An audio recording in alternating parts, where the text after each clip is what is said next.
दोस्तों, एक जवान लड़का मदीने में खड़ा रो रहा था और फरियाद करता था कि ए खुदा, तू ही इंसाफ करने वाला है। मेरा और मेरी माँ के दरमियान तू इंसाफ फरमा।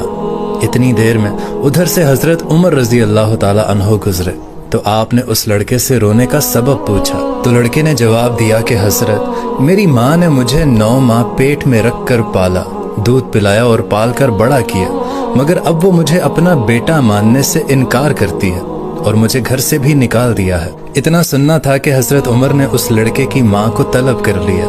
लड़के की माँ अपने 4 भाइयों और कबीले के लोगों के साथ हजरत उमर की खिदमत में हाजिर हुई तो खलीफा वक्त ने उससे पूछा कि इस लड़के के बारे में तुम्हारा क्या ख्याल है। तो औरत कहने लगी कि हजरत, ये लड़का साफ झूठ बोलता है, मैं इसको नहीं जानती, ये कौन है, किस कबीले से है, कहाँ से आया है और कैसे मुझे माँ कहता है जबकि अभी तक मैं गैर शादीशुदा हूँ। औरत ने जब ये कहा तो हजरत उमर ने उससे गवाही पूछी तो उसके 4 भाई और कबीले के 40 लोगों ने औरत के हक में गवाही दे दी और कहा कि ये लड़का बिला वजह इस औरत को जलील करना चाहता है। फिर जब हजरत उमर ने उस लड़के से गवाही पूछी या सबूत मांगा कि तुम्हारे पास क्या सबूत है कि ये तुम्हारी माँ है, तो उस पर लड़के ने जवाब दिया कि मेरे पास इसके अलावा और कोई सबूत नहीं कि ये मेरी माँ है और मैं इसका बेटा हूँ। इसने मुझे 9 माह पाला है, जवान किया है, लेकिन अब पता नहीं ये क्यों मुझे मानने से इनकार करती है। अब चूंकि औरत की तरफ से 40 गवाह पेश किए जा चुके थे और लड़के के पास इस बात का कोई सबूत नहीं था, तो हजरत उमर रजी अल्लाह ताला अन्हो ने उस लड़के को सजा देने का हुक्म दिया। उसके झूठ बोलने पर उसको कोड़े लगाने का हुक्म दिया गया। जब उस लड़के को कोड़े लगाने के लिए ले जाया जा रहा था तो उसकी नजर हजरत अली रजी अल्लाह ताला अन्हो पर पड़ी तो वो लड़का चीख कर बोला कि या अली, आप मेरी मदद को आइए, मेरी दाद रसी कीजिए, आप मेरा मसला हल कीजिए। तो हजरत अली ने कहा कि इस लड़के को वापस हजरत उमर रजी अल्लाह ताला अन्हो के पास वापस ले चलो। जब वो लड़का हजरत उमर के पास वापस तशरीफ लाया तो हजरत उमर ने पूछा कि इस लड़के को वापस क्यों लाए हो। तो लोगों ने कहा कि इसको हजरत अली के कहने पर वापस लाए हैं और इतनी ही देर में हजरत अली भी वहीं तशरीफ ले आए। तो हजरत अली ने कहा कि इस लड़के की माँ को मेरे सामने लेकर आओ। हजरत अली ने वैसे ही सवाल जवाब किए, उस औरत ने वैसे ही गवाह पेश किए और कबीले वालों ने उसके हक में गवाही दी। फिर आपने उस लड़के से पूछा तो लड़के ने भी वही जवाब दिया जो वो पहले देता रहा था। तो हजरत अली रजी अल्लाह ताला अन्हो ने हजरत उमर रजी अल्लाह ताला अन्हो से पूछा कि क्या मुझे इजाजत है कि मैं इनका फैसला कर दूं।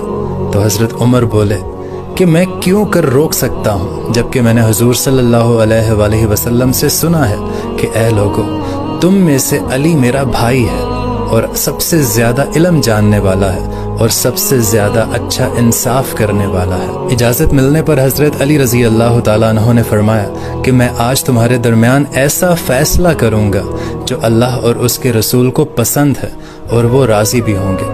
फिर आपने उस औरत से पूछा कि क्या कोई तुम्हारा वली है। उस पर चारों भाई आगे बढ़े। फिर आपने फरमाया कि मेरे फैसले पर जो भी मैं फैसला तुम्हारी बहन के लिए करूंगा, क्या तुम उस पर राजी होगे। उन चारों भाइयों ने जवाब दिया कि हम राजी हैं।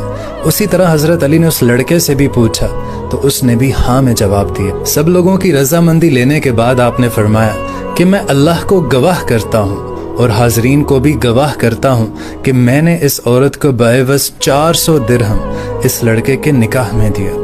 उस लड़के को आपने 400 दिरहम दिए और कहा कि इस औरत के दामन में डाल दे और इस औरत का हाथ पकड़कर उसे अपने मकान पर ले जाओ और उस वक्त तक वापस ना आना जब तक तुम गुस्ले जनाबत से फारिग ना हो जाओ। जो ही ये फैसला उस औरत को सुनाया गया तो उस औरत की चीख निकल गई और कहा कि ए बरादर रसूल, ये क्या गजब हो गया है कि मैं तो बिल्कुल ही जहन्नम का ईंधन बन जाऊंगी।